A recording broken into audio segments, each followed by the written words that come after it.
आता पत्रकार परिषद झाली मागच्या 4-8 दिवसापासून आम्ही टीव्हीला वगैरे, आपलं टीव्हीला नाही पण सोशल मीडियाला वगैरे आम्ही बघतोय, पेपरला, प्रिंट मीडियाला वाचलं. काही लोकांनी वैयक्तिक रोष मनात धरून काही तक्रारी केल्या. माझं एवढंच मत आहे की वैयक्तिक रोष मनात धरून तक्रारी केल्या की लोकांचं नुकसान होतं, शेतकऱ्याचं नुकसान होतं, त्याच्यावर अवलंबून असणाऱ्या प्रत्येक घटकेचं त्याच्यावर नुकसान होतं. आज आम्ही कारखानदारी उभा केली. आज राज्यातली कारखानदारी अडचणीत होती, त्याच्यासाठी आम्हाला 2 वर्ष रुटीन लागायला गेले आणि आता आम्ही ते सगळ्या 2 वर्षात आम्ही त्याला पुढं संकटाला तोंड देत आम्ही पुढे गेलो. दोन्ही कारखाने, मग कोऑपरेटिव्ह असेल किंवा प्रायव्हेट कारखाना, गणेश खिगळे, समाधान काळे त्याचे चेअरमन आहेत, एमडी आहेत आणि त्यांनी तो कारखाना चालू चांगल्या पद्धतीने काळोखी सराला देऊन चालू केला. तिथली मागची FRP सगळी कारखान्याच्या माध्यमातून सीताराम महाराजांची FRP सुद्धा त्या मॅनेजमेंटनं पूर्ण दिलेली आहे. काही ठराविक लोकांचं कामगाराची पेमेंट थोडं टप्प्याटप्प्यानं देतोय, ट्रॅक्टर मालकांचं असेल तेही पेमेंट आपण टप्प्याटप्प्यानं देतोय.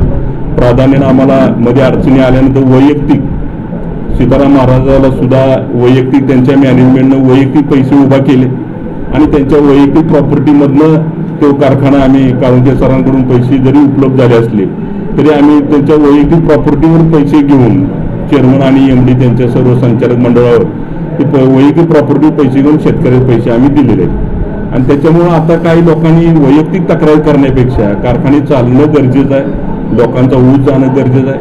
आणि मला कळतंय कोऑपरेटिव्हला सुद्धा मागच्या 1.5-2 वर्षापासून काही ठराविक लोक कारखान्यावर वैयक्तिक बदनाम करायला लागले. माझं काय मत आहे, रिक्वेस्ट आहे की आता शेतकरी संघटना सुद्धा तक्रार करतात पण ते FRP द्या हा उद्देश त्यांचा कायम असतोय.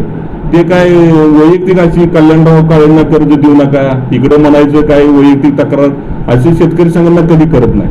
पण काही ठराविक लोक वैयक्तिक रोषापोटी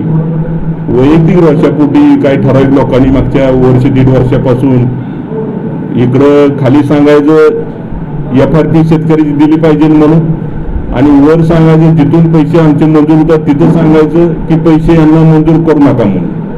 मग अशा गोष्टीनं मार्ग निघणार आहे का? ह्या गोष्टी बरोबर नाहीत. आणि मग त्यातून आपल्याला खऱ्या अर्थानं आम्ही पैसे कोणाचे पाठीमागे राहणार नाहीत. आता दोन्ही कारखाने जे आमचे परिवारातले कारखाने आहेत त्या दोन्ही कारखान्याचे सहकारी शिरोमणी पण पूर्ण FRP दिली, सीताराम महाराजांची पण पूर्ण FRP दिली, सर्व पेमेंट देऊन आता तो कारखाना आम्ही दोन्ही कारखाने चालू झाले. आणि चालू झाल्यामुळे काही लोकांना वाईट वाटत असेल आता आमचं काय, यांचं दुकान कसं चालायचं ह्याच्यावर काही लोकांनी वेगळ्या पद्धतीनं अपप्रचार करतात. आणि मला एवढी विनंती आहे आपल्या मीडियाला सुद्धा, वैयक्तिक तक्रारी असतील तर थोडं आपणही त्याच्यावर थोडं लक्ष दिलं पाहिजे. कारण वैयक्तिक तक्रारी किती आपण मांडायच्या हा पण एक विषय. एखाद्या संघटना असेल, संघटनेच्या तक्रारी अशा मगाशी मी म्हणल्याप्रमाणे संघटनेच्या तक्रारी अशा कधीच नसतात. फक्त FRP द्या, तहसीलदारच्या दारात जाऊन बसतील, उद्या प्रांतसाहेबांच्या दारात जाऊन बसतील, चेअरमनच्या दारात जाऊन बसतील, पण ते बँकेला पैसे मंजूर करू नका असं कोण शेतकरी संघटनावाला कोण करत नाही. आणि वैयक्तिक लोक अशी करतात. तर अशा लोकांना थारा न देता त्यांनी जे आरोप केले ते आरोप सिद्ध झाल्यानंतर आम्ही त्याला उत्तर देऊ. आम्ही काही जास्त त्याच्यावर न बोलता आम्ही ते कारखाना सरांना दिलाय, काळुंके सरांना.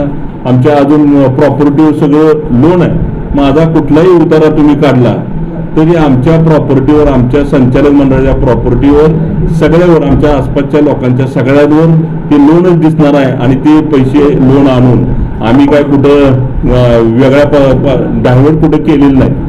आणि ते पैसे शेतकऱ्याचं देणं देण्यासाठीच आम्ही आणले आणि शेतकऱ्याचं देणं पण आम्ही देऊन टाकलं. ह्याच्यात आदरणीय कोऑपरेटिव्ह कारखान्याला, आदरणीय सहकार शिरोमणीला, आदरणीय महाराष्ट्राचे मुख्यमंत्री उद्धवजी ठाकरे साहेब, आदरणीय अजितदादा यांनी तो विषय कॅबिनेटमध्ये नेऊन आमच्या 2 कारखान्याला मंजुरी पण दिली, थक आम्ही मंजूर केली आणि त्या पद्धतीने आम्ही तो कारखानाही चालू केला. आणि या सगळ्या गोष्टी अतिशय आदरणीय पवार साहेबांचा सुद्धा कारखाना चालू झाला पाहिजे. शेतकऱ्यांचे ऊस लवकरात लवकर क्रशिंग झालं पाहिजे, त्याला मोबदला सुद्धा चांगल्या पद्धतीनं दिला पाहिजे. ही भूमिका पवार साहेबांची, आदरणीय अजितदादांची आहे, आदरणीय मुख्यमंत्री उद्धवजी ठाकरे साहेबांची असल्यामुळं सहकार मंत्री स्वतः मुळेला माझ्या कारखान्याला आले एवढ्या अडचणीत असताना सुद्धा, आणि सहकार मंत्र्यांनी सुद्धा कौतुक केलं. आणि मग ह्या सगळ्या गोष्टी आम्ही आतापर्यंत FRP पेक्षा जादा दर देण्याची भूमिका आम्ही सहकार शिरोमणीनं पार पाडलेली आहे. तुम्ही मागचा 5 वर्षातला काळ काढा, कारण यावेळेस सुद्धा 2200-2400 पर्यंत आम्ही रेट ऊस उत्पादक शेतकऱ्याला दिलेला आहे. एसएमपी होती, एसएमपीच्या पुढे जाऊन आम्ही रेट देण्याची भूमिका आम्ही सर्व सहकारी संचालक मंडळाने पार पाडलेली आहे. ठीक आहे, मध्यंतरी काळात थोडी अडचणी असतात, त्याच्यात आपल्याला 2 वर्ष कारखानदारी अडचणी होती, साखरेला उठाव नव्हता, त्याच्यामुळे आम्हाला थोड्या अडचणी निर्माण झाल्या. आम्ही मॉडिफिकेशन केलं, कारण शेतकऱ्याला ऊस लवकर क्रशिंग व्हावा हा उद्देश आमचा होता. आणि मग ते मॉडिफिकेशन केल्यापासून आम्हाला त्याचा बेनिफिट आम्हाला घेता आला नाही. दुर्दैवाने दुष्काळ आमच्या वाटणीला आला आणि मग त्याच्यामुळे जास्तीत आमची वाढत गेले. ते पैसे कुठेही कुणाचे डायव्हर्ट झालेले नाही आणि अजिबात तसं काय होणार नाही.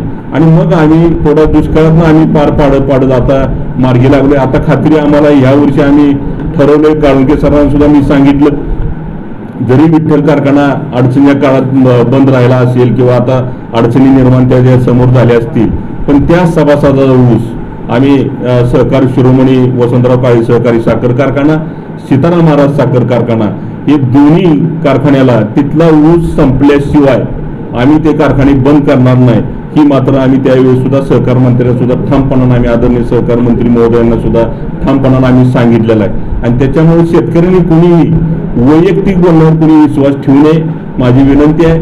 आणि अशा भूतभावाला तुम्ही सुद्धा बळी पडू नका. अशी ठराविक लोक आहेत मार्केटमध्ये, आणि मग माझं वैयक्तिक काय नाही झालं की मार्केटमध्ये येतात, मग असं करा. मग 20 वर्षे काय केलं तुम्ही? 20 वर्षे आमच्याकडे काम म्हणून पदाधिकारी म्हणून काम केलं, 20 वर्षात काय हा प्रश्न विचारला नाही, आता का हा प्रश्न? म्हणजे त्याच्या पाठीमागे गौड मंगल आहे.